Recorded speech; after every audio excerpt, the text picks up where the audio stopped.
au cœur de la parole, pour découvrir les textes de la Bible. Évangile de Jean, chapitre 1.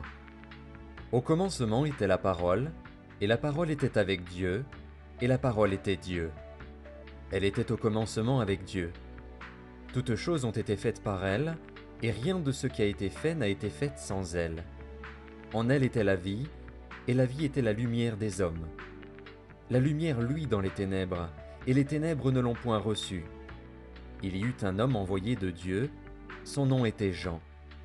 Il vint pour servir de témoin, pour rendre témoignage à la lumière, afin que tous crussent par lui. Il n'était pas la lumière, mais il parut pour rendre témoignage à la lumière. Cette lumière était la véritable lumière, qui, en venant dans le monde, éclaire tout homme. Elle était dans le monde, et le monde a été fait par elle, et le monde ne l'a point connue.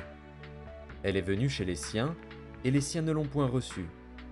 Mais à tous ceux qui l'ont reçue, à ceux qui croient en son nom, elle a donné le pouvoir de devenir enfants de Dieu, lesquels sont nés, non du sang, ni de la volonté de la chair, ni de la volonté de l'homme, mais de Dieu. Et la parole a été faite chair, et elle a habité parmi nous, pleine de grâce et de vérité. Et nous avons contemplé sa gloire, une gloire comme la gloire du Fils unique venu du Père.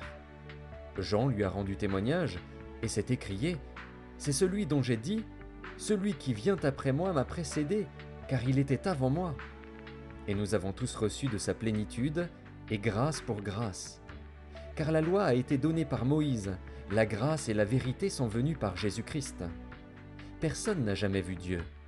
Le Fils unique, qui est dans le sein du Père, est celui qui l'a fait connaître. Voici le témoignage de Jean, lorsque les Juifs envoyèrent de Jérusalem des sacrificateurs et des Lévites pour lui demander : « Toi, qui es-tu » Il déclara, et ne le nia point, il déclara qu'il n'était pas le Christ. Et ils lui demandèrent : « Quoi donc ? Es-tu Élie » Et il dit : « Je ne le suis point. »« Es-tu le prophète » Et il répondit : « Non. » Ils lui dirent alors : « Qui es-tu ? Afin que nous donnions une réponse à ceux qui nous ont envoyés.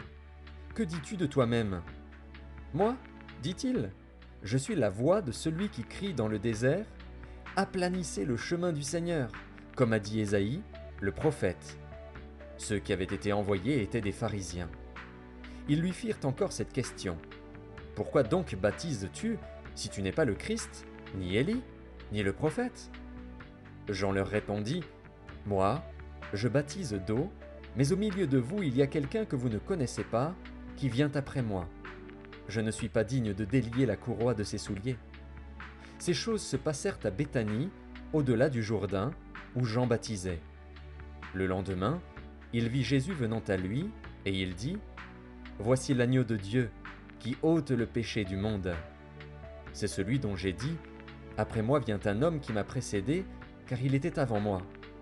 Je ne le connaissais pas, mais c'est afin qu'il fût manifesté à Israël que je suis venu baptiser d'eau. » Jean rendit ce témoignage : « J'ai vu l'Esprit descendre du ciel comme une colombe et s'arrêter sur lui.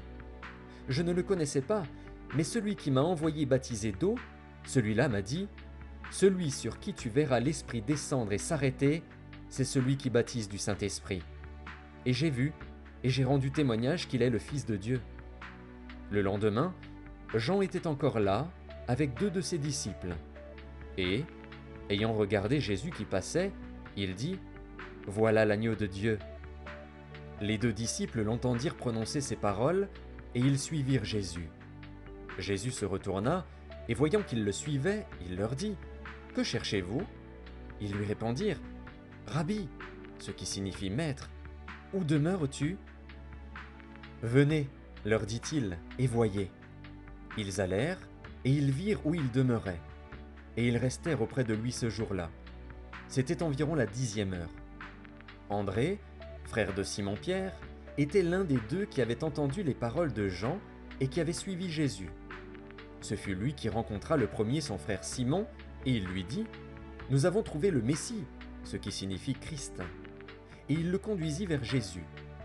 Jésus, l'ayant regardé, dit : « Tu es Simon, fils de Jonas.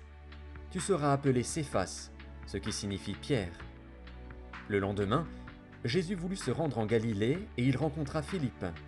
Il lui dit « Suis-moi ». Philippe était de Bethsaïda, de la ville d'André et de Pierre. Philippe rencontra Nathanaël et lui dit « Nous avons trouvé celui de qui Moïse a écrit dans la loi et dont les prophètes ont parlé, Jésus de Nazareth, fils de Joseph. » Nathanaël lui dit « Peut-il venir de Nazareth quelque chose de bon ?» Philippe lui répondit « Viens et vois. » Jésus, voyant venir à lui Nathanaël, dit de lui « Voici vraiment un Israélite, dans lequel il n'y a point de fraude. »« D'où me connais-tu » lui dit Nathanaël. Jésus lui répondit « Avant que Philippe t'appelât, quand tu étais sous le figuier, je t'ai vu. » Nathanaël répondit et lui dit « Rabbi, tu es le Fils de Dieu, tu es le roi d'Israël. » Jésus lui répondit « Parce que je t'ai dit que je t'ai vu sous le figuier, tu crois ? Tu verras de plus grandes choses que celles-ci. » Et il lui dit « En vérité, vous verrez désormais le ciel ouvert et les anges de Dieu monter et descendre sur le Fils de l'homme. »